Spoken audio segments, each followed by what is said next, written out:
As a responsible person with growing concerns for your privacy and personal liberty, you want to know where we're headed and what you can do about it.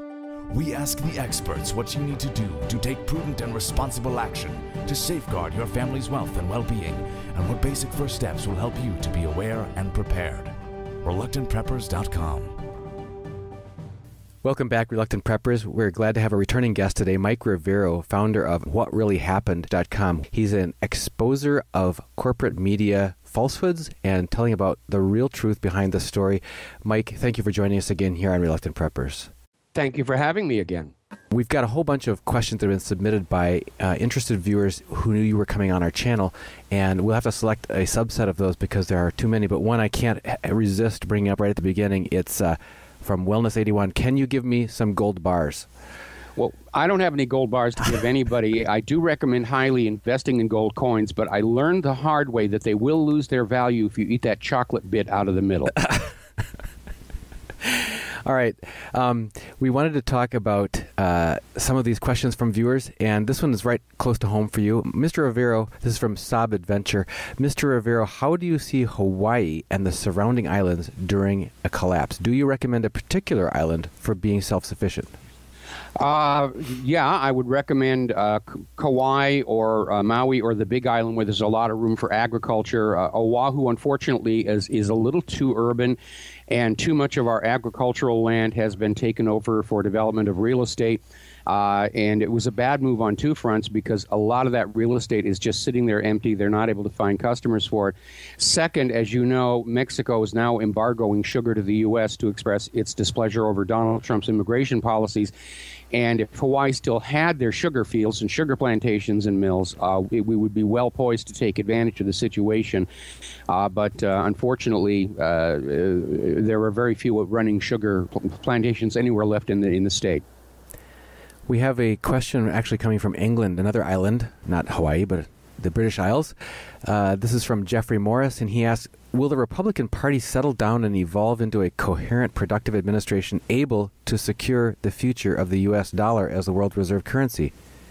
Well, I would say probably not in the foreseeable future. Both political parties seem to have dissolved into faction fighting. And we're seeing with this current administration very clearly an establishment that is at war with itself. You have Trump and his supporters against the corporate media. You have the Democrats, which are on the verge of splitting apart. Bernie Sanders is talking about creating a new Democratic Party. And most of the current Democrat rank and file would probably follow him along because they're just absolutely disgusted at the way the Democratic leadership threw the nomination to Hillary last year. So there's a lot of factionalism going on, and I think it's going to be very, very difficult to try and pull together a sense of unity and purpose within the entire system, and certainly within both existing parties. You mentioned the difficulty of pulling together. This next question is about loss of integrity in the moral sense in our government, in our leaders. It seems there's this untouchable Teflon that's just taken complete hold at that level. Blair Temblay asks, with the amount of moral decay in our society and within our governments, is there truly a solution to the mess we find ourselves in? Our politicians who make decisions based on who lines their pockets best, regardless of the damage to their respective countries, seems so counterintuitive to me, yet when these people get caught breaching even the minimum standards of decency, they still manage to elude any consequence. So do you see a solution to this mess that we find ourselves in? Unfortunately, no. I know a lot of people were hoping that when we overcame the massive election fraud and were able to elect Donald Trump, that we would be able to turn around and start that long, slow trek back to a constitutional republic with a democratically elected government. Unfortunately, it does seem that the system itself has become so powerful that even Trump is being constrained and driven along by it to continue the existing policies. And at this point, I foresee the United States government heading for a collapse for many of the same reasons that brought down the former Soviet Union. And we're just going to have to sit back and let it happen, and we're going to have to be ready to deal with about 4 months of extreme hardship while we pull together a whole new country. And then we need to go back to the model of the original United States of America, where all the power and authority was diffused across the land. It was a nation run by laws. Nobody was above the law. And that the central government is intentionally kept weak and under control by the separate states.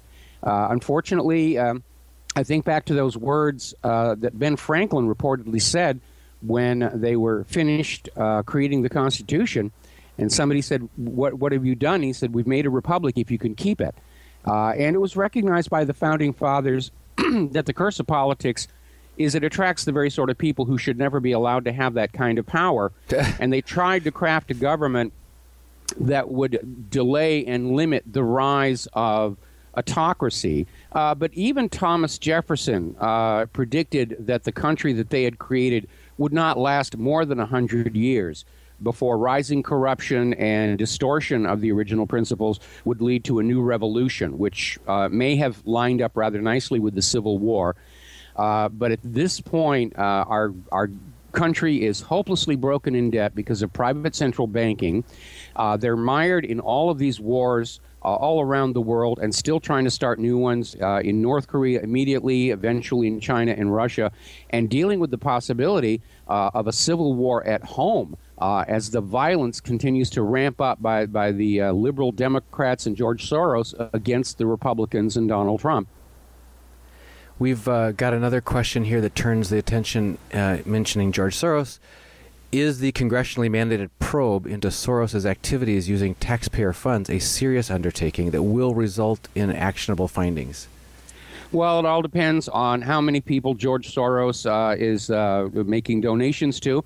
It also depends on how tight George Soros is with CIA and NSA, which between Edward Snowden's revelations and the new WikiLeaks dump, we have come to understand that these intelligence agencies have gone completely rogue. They're wiretapping and bugging and surveilling everybody, including our court judges, our politicians, and even the president. And if they have enough blackmail information on people, they can get them to do anything. I think a good illustration of how that may have already happened would be Chief Justice of the Supreme Court Roberts, who was opposed to Obamacare, was opposed and was casting the deciding vote. And then all of a sudden, at the last second, he does a 180-degree turn, says it's legal under the Commerce Clause, casts the deciding vote to make Obamacare legal, and then he goes on vacation in Malta for a week, so the reporters can't find him. And we've seen so many cases where very obviously crimes are being committed. I remember that press conference where James Comey went on down admitting that Hillary Clinton was committing felony violations of Title 18, and yet then turned around and said, it's really, we're not going to prosecute. We just don't think it's worth our while. Well, when you look at Comey's own background, when he was involved in banks that were involved in drug money laundering, you begin to realize that everybody in our government above a certain level is already compromised. And a lot of this goes back to the CIA itself, which has a long history of being the biggest drug smuggler in the United States of America. They were bringing heroin back into the U.S. During Vietnam. And in the mid-1980s, they were running a little operation out of Arkansas to manufacture untraceable military weapons and smuggle them down to Nicaragua to aid the Contras against the Sandinistas, just a continuing part of this covert overthrowing of governments around the world that is now becoming more obvious to the general population. And because it was illegal under the Boland Amendment and the Logan Act, they were funding this operation by bringing tons of cocaine back into the United States of America that were being sold to our children, and the money was being laundered through a loose network of land flip deals, savings and loans, and the payments made out through a state agency called the Arkansas Development Finance Authority under then-Governor Bill Clinton, who also provided operational security by keeping the state drug enforcement officials away from certain airports and certain buildings. And the Clintons' political rise and the Bush political rise or return, the Bush return to political power, all track back to that 1980 CIA operation. And so everybody who was involved in that is blackmailable over the fact that they are, in fact, drug criminals selling cocaine to our children. And they are very desperate to protect that. If you look back at Gary Webb, who wrote an exposure about this called Dark Alliance, it was published in the San Jose Mercury News, and of course it's all over the web.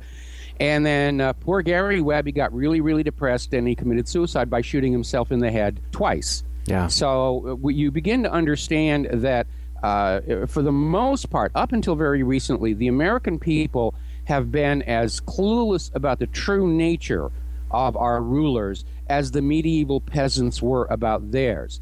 But because of the rise of the open internet, because of the rise of the independent media, the corporate media, which is sort of a privatized ministry of propaganda for the U.S. government and corporations, has lost the monopoly on the flow of information in the American people. It's gone from top down, we tell you what to think, to peer-to-peer, I don't trust what the government and the media are saying this week.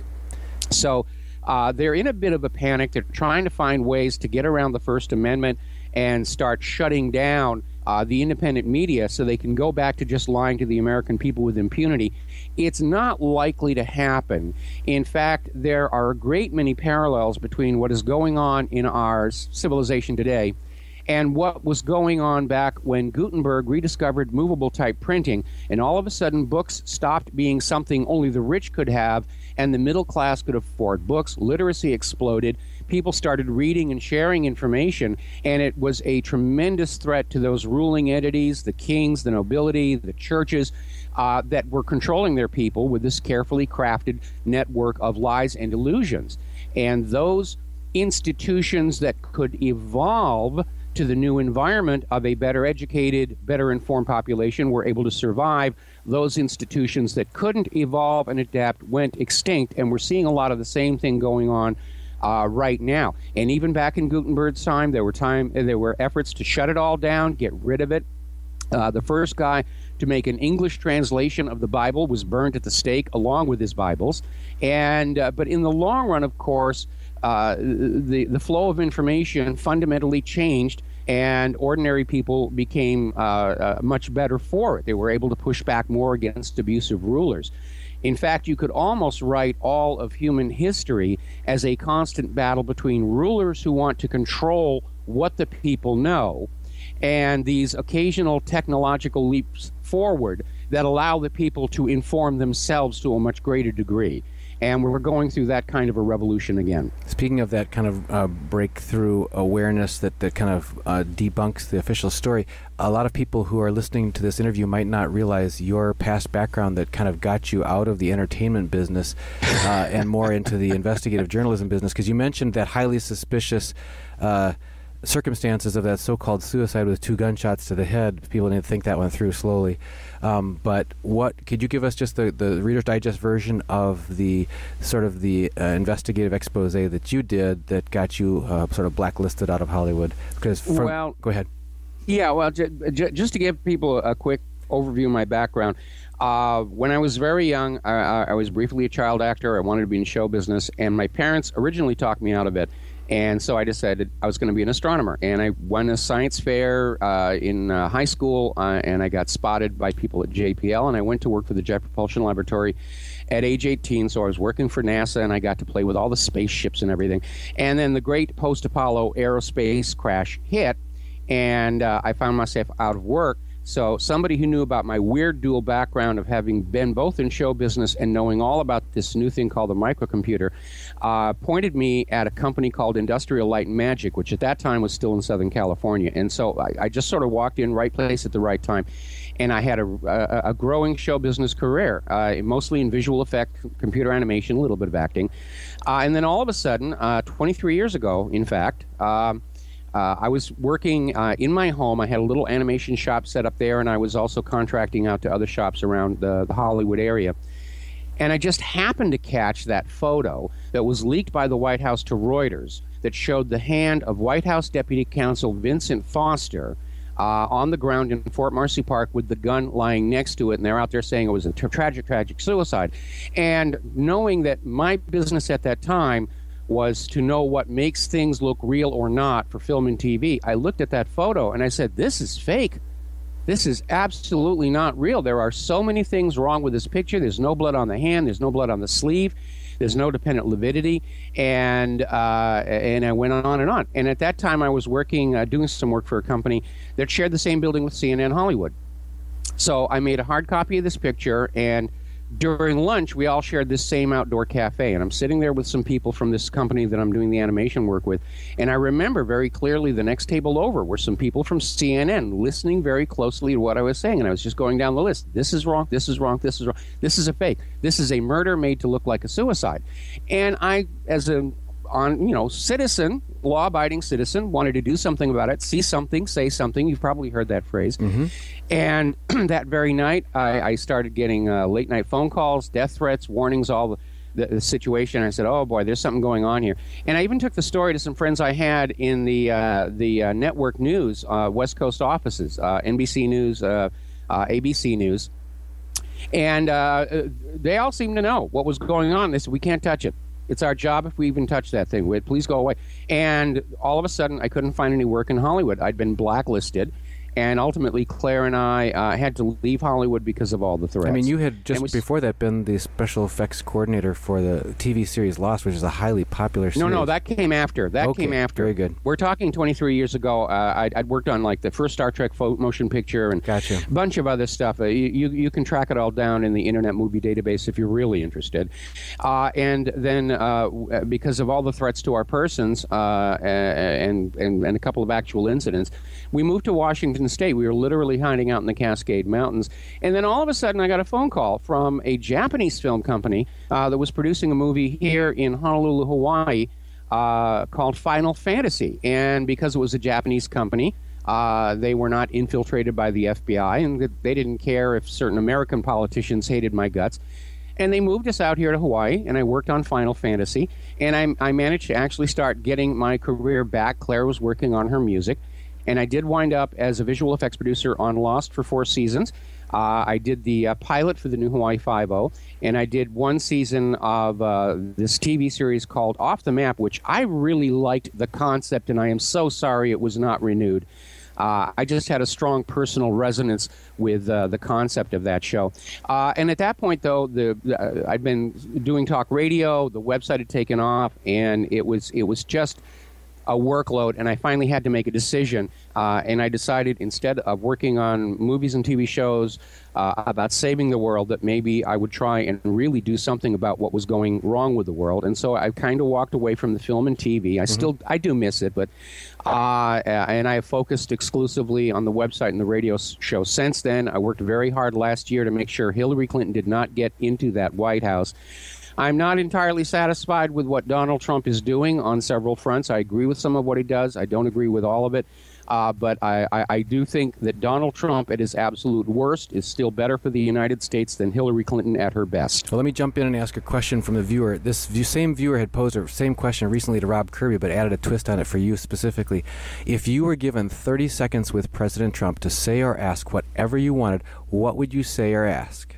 I would say it's time to stop being a businessman and start being a leader, because my concern with Donald Trump is that in many ways going into the White House, he is as dangerously naive as Jimmy Carter was. And he's still trying to act like it's a business, it's just a bigger business, and he doesn't understand the real fundamental difference between how you act in a business environment versus the very dirty, underhanded world of Washington, D.C. politics. And he needs to stop being defensive all the time. He needs to go on the offense. He needs to break out and regain the initiative, which I'm hoping he's going to be able to do with some of this wiretapping stuff. And this feeds right into this second question. Would you agree that Trump's number one priority must be to prosecute and imprison the fat cat criminals, or do you think there's something that holds a higher priority than that? If so, what would that be? Well, there's unfortunately a lot of issues that have to be dealt with, and we all have our own. I think that the very first thing Trump needs to do is stop trying to be magnanimous in victory and just fire all of the Obama holdovers in the White House and the Executive Office building and start replacing them with real outsiders who are not coming in already compromised by the existing establishment. He has got to make a major, major effort to overhaul and replace our current election system. Last year showed the American people and the entire world we have the most dishonest, corrupted election system on the planet. Now, following the debacle in Florida in 2000, we were all promised they were going to improve the election system. Last year proved they hadn't done a single thing about it. I've come up with a very good plan on how to have much more honest elections. I'm not guaranteeing that the system is fraud-proof, but our current system is designed to facilitate and conceal fraud, and we need an election system that works to make fraud as difficult as possible. And we need to really push for that, or Trump may find himself with a Democratic Congress in 2018, and he may find himself a single-term president in 2020, because those who feel they have a right to steal the nation through vote fraud, they're not going to stop. They're not feeling whipped or defeated. They're just saying we didn't try hard enough, and they'll come back with much more fraud, much more illegal immigrant voting, much more dead people voting, much more malware in those electronic voting machines to try and regain control over the nation. And what's interesting is on my radio show, I've put out the general outline of how I think elections could be made honest. And I've actually gotten calls and emails from people in other countries saying, yes, we started doing that years ago. We got rid of the electronic machines, and we're doing pretty much exactly what you say. And it does work. The people are regaining control over their government. Because as long as our elections are a complete illusion, then we, the people, have lost complete control of our nation. And there's no reason for the politicians to care what we're thinking. If the election is simply available to whoever can afford the best vote riggers. This gets back to something you dwelt on a little bit earlier about the new democratization of information in the new information era. But this viewer asks, is it just me, or are we seeing a media blackout around the globe? Well, we're seeing media blackouts on a lot of things around the globe, certainly here in the United States. The corporate media is still very firmly in the Hillary Clinton camp. They're defending Obama and Hillary. They're still constantly attacking Donald Trump. And then they turn around and they complain that Donald Trump doesn't want to allow them to convey his message to the American people. And it's almost like they've got this attitude of, yes, I can slap you around, but that's just politics. And now that, we're past that, you should turn around and just play the game the way we want it played. But there is right now almost an open war between the corporate media and the independent media. The corporate media, they're losing viewers, they're losing ad revenues. Some of the websites for the big corporate media outlets recently were exposed as using Chinese click bots to artificially inflate their readership numbers, so that it still looks like they're relevant, and more to the point, they're defrauding their advertisers. But they're in trouble, and they're starting to play these desperate PR stunts like Rachel Maddow on the tax returns, which was a major faceplant. There wasn't any dirt in there. And these were the same tax returns that the Wall Street Journal had publicized a year ago. So they can feel that they're losing control over the minds of America, and that is a very, very scary thought. This getting back to the powers that be and the world economic global situation and when the truth will really be told, it says, will the cabal be outed to the world prior to the economic demolition or only after the damage is done? Well, I think the deep state, which is what people tend to call this now, is already being exposed. People around the world are beginning to realize that there is this group of individuals and institutions that are trying to bring about a one-world government, and they're realizing that it's not being created for the benefit of the human race, but to simply create a more efficient system for the plundering of humanity for those at the very, very top. And if you look at what's going on over in the European Union, it is very obvious that the more power is concentrated in Brussels, the more abusive they become toward the nation states of Europe. Now they're talking about a push for federalization. They're still trying to find out a way to prevent Great Britain from leaving the European Union, even though it is perfectly legal for them to do so under the European Union Charter. We saw massive election fraud to defeat the Scottish independence referendum. There are already indications that the Dutch elections last week had massive election fraud to prevent Geert Wilders and his Eurosceptic party from gaining a majority. We certainly saw huge amounts of election fraud to keep the globalists in power here in the United States of America. And now, of course, George Soros and his hand in all of this. The election fraud, the violent riots in Macedonia, the flood of refugees into Europe and the United States is now becoming public knowledge. And people are starting to push back. Soros and his NGOs have been kicked out of Russia. They've been kicked out of Serbia. They're trying to get him out of Macedonia because they've realized that Soros is trying to effect a new color revolution there, bring down the democratically elected government, put in a globalist subservient puppet, just like they did up in Ukraine. And Hungary is kicking Soros out. And now, of course, there is this investigation into whether George Soros was using taxpayer money given to him by Barack Obama to agitate for these violent overthrows in other countries. And along with the fact that this is not going to make us any friends around the world, it's rather ironic for Obama and Hillary to keep on with this baseless allegation that Russia was tampering with our elections. At the same time, we have this video of Obama encouraging illegal immigrants who are citizens of foreign countries to vote in the American elections. And no, nothing will happen to you. You won't be deported. Go ahead and vote, which was absurd. And at the same time, funding all these operations to go into other countries and tamper with their elections. So the positive side of all of this is the deep state has been playing like this for half a century, since the end of World War II. And they got away with it because ordinary people around the world didn't realize that's what was going on. When Mohammad Mossadegh was driven out of power in Iran in 1953 and the Shah was put in, most of the Iranian people thought it was a genuine grassroots organic revolution that did it, and didn't begin to realize the Shah was the U.S. puppet until much later, which led to the Iranian Revolution of 1979. These days, everybody who's in a country where there seems to be turmoil intended to oust the current government, they understand it's not their own people. It's not organic. It's not internal. It's outside forces. And the people of Yemen understand that. That's why they're still fighting back. The people of Libya understand that. That's why they're fighting back. Syria understands that's what's going on. That's why they're standing with Bashar al-Assad. So this old formula of covert regime change from within really doesn't work anymore. And the U.S., unfortunately, their only other option is direct military intervention, and it does look like we're trying to very slowly move a real army into Syria, even though Syria doesn't want them there. Trump does not have a congressional declaration of war to justify it, and he does not have a United Nations resolution to say that he can do this. The same thing over with attempting to provoke North Korea.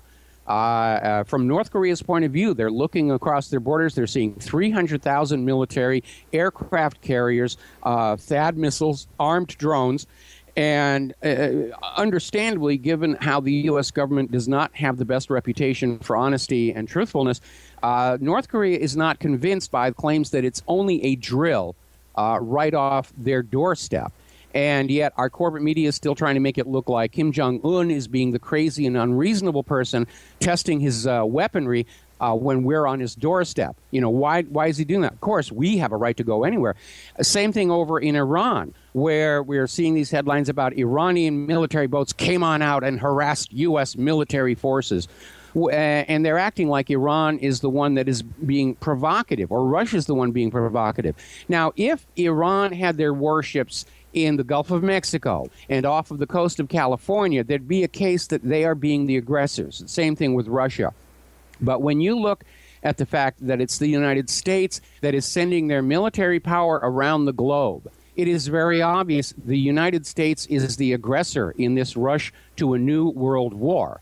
And there are so many reasons not to move forward on this. I think we're going to lose this one. And we're going to lose it for a variety of reasons. One, you've probably already seen in the headlines about how America's military contractors are producing hideously expensive weapon systems, very difficult to repair and replace, and they're not very good, the F-35 being a good example. Then you need to understand the psychology of war on a society, and for that we go back to a book called The Art of War, written by Sun Tzu.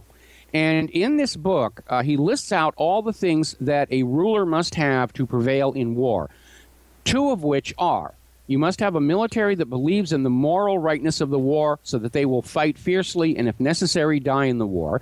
And you must have a civilian population that believes in the moral rightness of the war so that they will bear the burdens that war brings even to the victorious side. The United States government has neither of those. The military all know they're just an invading, plundering, and looting force, and the American people understand All these wars are based on lies. Saddam has nuclear weapons. Assad has sarin gas. Iran is thinking about building nuclear weapons. And so at this point, I know that there is a mindset in Washington, D.C., that unless they can get a major war going, our nation will collapse. But I think they've been watching too many Hollywood movies, mea culpa maxima on that one, where they think the United States is unbeatable in war just because we spend so much more money on it. But we certainly did not win in Vietnam. And the real historical truth is that, contrary to what you see in movies and TV, the United States did not win World War I and World War II all by itself. It was part of a coalition, and certainly in the case of World War II, the United States did not come on in until it was obvious which side was going to win, and then they joined the winning side. For that matter, halfway through, so did Italy. And so it really wasn't the clear-cut victory and supremacy that everybody likes to think. And we know that, unfortunately, our Pentagon has an historical habit of preparing for the last war. And I'll give you a good example. For the previous war. For the previous war. Yeah. For the previous war. A good example. Going into World War II, the prevailing thought in the Navy was that aircraft carriers were nice to have, but the real mainstay of global naval warfare was the battleship. And then, of course, the opening battles of World War II made it very, very clear that the giant battle wagon was really obsolete and very vulnerable to the aircraft carrier. And so they started building aircraft carriers like crazy, and had something like 150 of them by the end of World War II. We have a force of 12, one still awaiting launching, of the nuclear-powered supercarriers. But a lot of people are saying that they are actually a little out of date in this modern age of smart weapons, satellite weapons, and much more intelligent systems. And a lot of America's current defensive weaponry is based on the assumption that the incoming threat is following a predictable ballistic path or a predictable flight path. An incoming, for example, a cruise missile, an Exocet coming against a ship, flies a straight line. The latest generation of anti-ship rockets, they weave back and forth, they dipsy-doodle, they corkscrew around. The same thing with our ballistic missile defense system. It's built entirely around this assumption that the MIRV warhead of an enemy nuclear attack missile, once it separates from the bus, is just going to follow this predictable ballistic path to its target, allowing it to be intercepted. But the latest generation of MIRV warheads from Russia, and I presume by now China, they too are maneuverable, and that makes a ballistic intercept impossible. And unfortunately, I don't want to see mushroom clouds popping up all over the country before the Pentagon realizes, ooh, we should have been a little bit more up to date in our thinking. But I really do think the United States is getting into a mess that they cannot win. If you go back and you look at General Wesley Clark, back in 2005, he blew the whistle on the real agenda in the Middle East, why we'd gone into Afghanistan, why we'd gone into Iraq, why we were making stink face at Iran. And the goal there was more and more of the world's resource-rich areas were starting to sell those resources for currencies other than the U.S. dollar. And so the goal was to conquer all these Middle Eastern oil nations that were trying to sell their oil for the euro or for the yuan or the ruble and force them back to the dollar. This would then force any countries wanting to buy that oil to come and either borrow dollars at interest from the United States or to bring us manufactured goods and agricultural produce in exchange for the ink and paper to then go get their oil. And that was all supposed to end in 2008 with the conquest of Iran. Well, here we are in 2017, and we're mired down in Afghanistan. We're mired down in Iraq. We can't really get into Syria. We're quagmired in Yemen, and let alone even beginning to do anything about Iran. And so the United States has definitely gone way over budget, way behind schedule on this plan, and it doesn't look like there's any success in the near future. And more countries are moving away from the use of the dollar. And because our country has allowed its manufacturing to decline, because what we do manufacture is viewed as overpriced and inferior by the rest of the world, and nobody wants our GMO agriculture. Right now, this forcing of the rest of the world to conduct their business using U.S. dollars is about the only thing still propping the U.S. economy up. And speaking of the U.S. dollar, if I can chime in on that one, the question is a question about the cashless society being a serious freedom issue. We know the viewer submits the question. We've talked about the cashless society on several of our recent podcasts with different experts, and what does it really mean about the loss of freedom for the individual? Well, the so-called cashless society, there are a couple of overlapping issues. Obviously, it allows the banks to make a profit on every single financial transaction. If you're buying a newspaper, if you're buying a jelly donut, the bank gets a piece of the action. And so it's just another way to enrich the bankers at the expense of ordinary people. Plus, everything that you do on that card is being tracked and watched by a government that is obviously terrified of its own people, or they wouldn't be spending all this time and effort to be watching every single thing that we do. But the main reason they're pushing for a cashless society is to prevent the possibility of a run on the bank when what seems to be an inevitable economic crash happens. Back in 1929 or any of these other bank turndowns, the people would rush in and say, I want the money out of my savings account, and the banks would be forced to make good on those accounts until the bank shut down.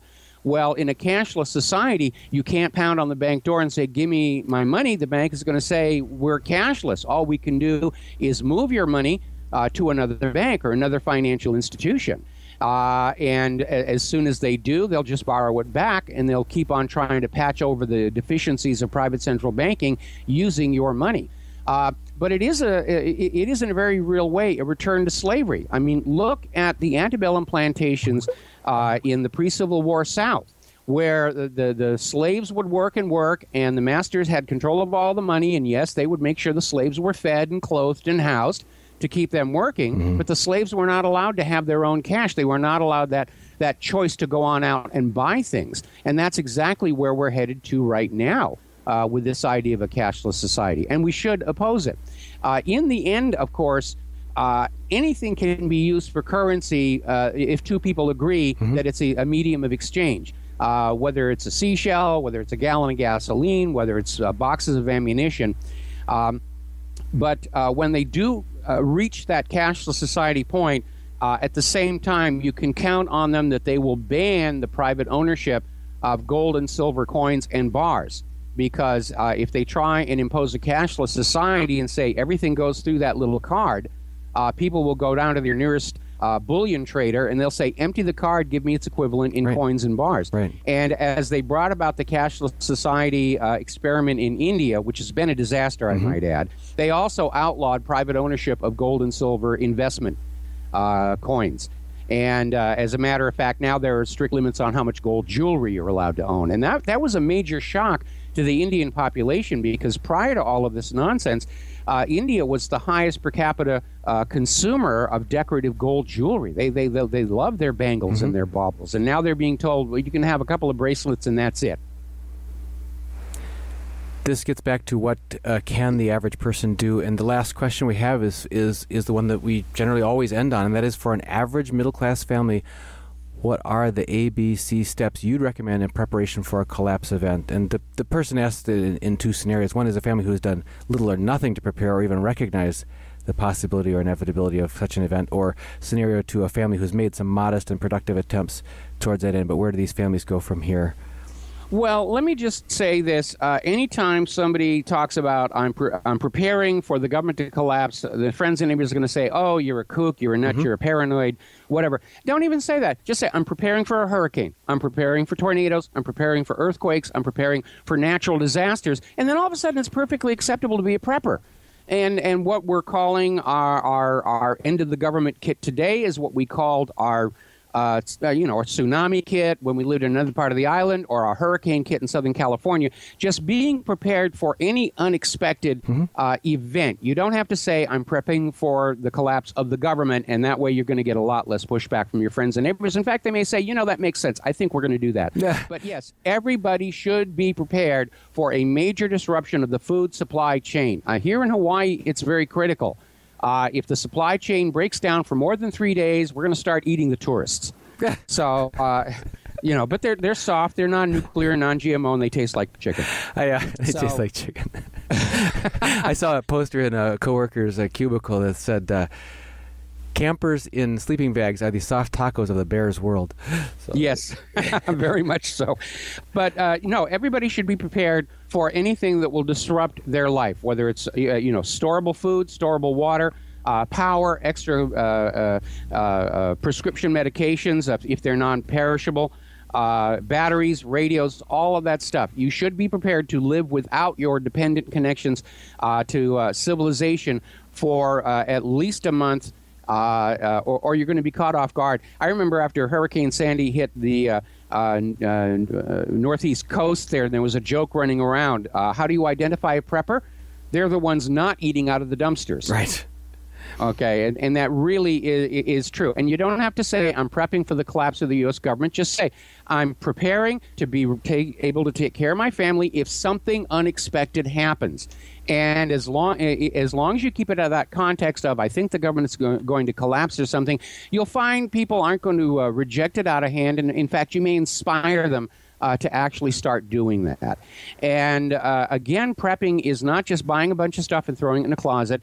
It's almost a lifestyle where you need to be aware of your materials and their expiration dates. You need to you need to train with your stuff. If you buy an emergency radio, learn how to use it. Because when the lights go out and the power goes down and everything, that's not the time to be trying to read the instruction manual on that portable generator. Right. Well, Mike, any final thoughts before we let you go?